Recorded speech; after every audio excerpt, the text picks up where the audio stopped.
ce qu'on lit sur les murs des quartiers, hein, c'est nos vies ne valent rien, c'est peut-être une formule qui peut nous interpeller, qui peut nous appeler à renouer le dialogue sur cette base-là aussi, essayer de comprendre ce qui veut être dit par là.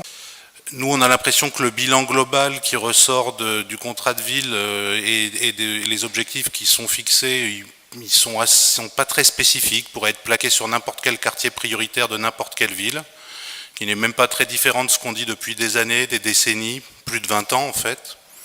Donc on subit les mêmes constats, on voit les mêmes axes de travail, les mêmes contradictions, les mêmes formules un peu creuses et bien pensantes, mais ce qu'on observe sur le terrain et en termes d'actions concrètes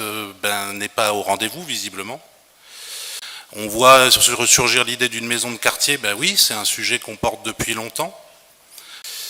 Voilà, on lit partout que vous voulez faire de la participation, de la co-construction. Ces lieux, ces maisons de quartier, plutôt que ce genre de rendez-vous à la salle des fêtes, ce serait un outil assez formidable pour le faire, de permettre aux populations et au public de s'emparer de ce qu'ils souhaitent pour leur quartier